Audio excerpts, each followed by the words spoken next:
Grammy award-winning duo For King and Country is currently on their Christmas tour called Little Drummer Boy. The lead singers are two brothers originally from Australia, and this weekend they made a stop at Amalie Arena. And I had a chance to catch up with them before the show to not only talk about the recent Grammy nomination again, but their latest album and upcoming stop at the Plant City Strawberry Festival. Take a look. Well, I am full of joy today as I am standing with the brothers of For King and Country. I know, I wanted to start there with joy because I first have to congratulate you guys on this Grammy nomination that you guys just got. Tell me how you're feeling. Well, it's, I think both Luke and I, we woke up that morning to a load, because they announced it first thing in the morning, to a bombardment of text messages. The accolades are a funny thing because in the end it's just a statue, but it's all about what it represents and what to us it represents. It was for joy, and it represents that this song, which we put a lot of heart and effort into, is resonating with the people. Yeah. So. Well, and what I love about it is it seems to, this song in particular is not only just on the Christian charts, but it was able to merge. I hate the word secular, but that's where it's at. And I think for a song like that, I think that's what this nation, America, needs more of right now, which I'd imagine is partly why you guys wrote it. Absolutely. I think that that's one of the most thrilling things is to see how it's just gone to people that are in need of joy, right? And when you really get down to it, everybody, no matter where the lines are in the world, everybody needs joy. And to really have a song that's focused on choosing and not just being something that we think, I woke up today and it's just floated right in my room. It's not something like that. Sometimes it's hard to obtain, sometimes it's hard to grasp, and sometimes it takes some effort, sometimes it takes some choosing. And so I think that's been a real thrill for us to see that actually take place, break down some walls and get all over the world. Well, and you guys are very open. I mean, you put your personal struggles out there too. I mean, you guys do have great lives, but it hasn't always been easy as well. And from what I understand, Burn the Ships, it's the same kind of thing where you're putting your backstory in there, and it's choosing joy. It's choosing that there's a better way.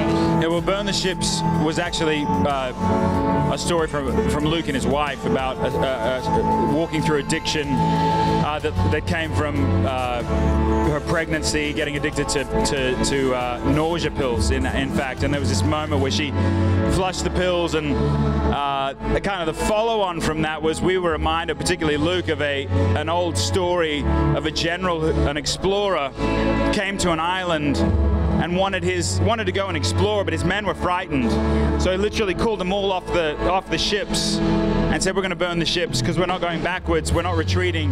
The only way is forward. And this record kind of symbolizes that, I think, for us both as young men, as musicians, as a fresh citizen of the United States. It's like, hey, the only way, there's no point in looking back, you know? The only way is to march forward into the future. How do you move forward into that secular world as well? Is that something that's conscious? You know, do you just create music for, the Christian audience? Do you try to cross over? Obviously, the goal is to reach a bigger audience. Is that constantly in the back of your mind?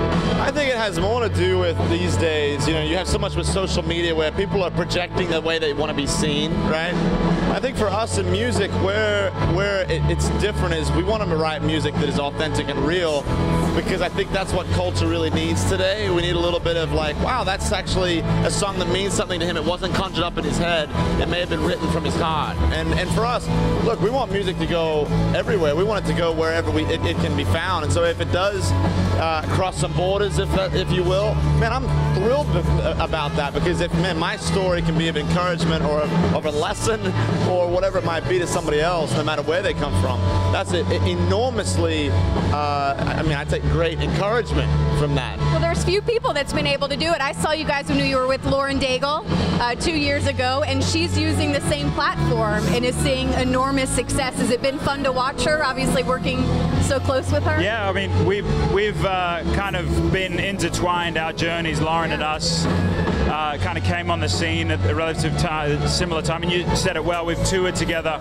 But I think the heart is the same as well. Luke says that there's only two genres of music. There's good music and bad music. And I feel like what she's done and what we're attempting to do with Burn the Ships, with this tour you see behind us, coming to the Strawberry Festival, is to bring good music with an honest heart, and to us that's universal. It defies religious boundaries, political boundaries, ethnic boundaries, and it kind of brings people together. That's what we want to be a part of.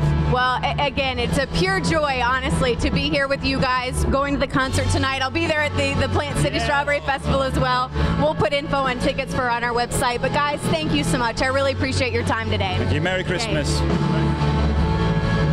All right, I cannot say enough about how great their shows are, and their next stop again is going to be right here in the Bay Area at the Florida Strawberry Festival. It's going to be Thursday, March 7th. The show will start at 7:30, and tickets are just $30. For tickets, head to flstrawberryfestival.com.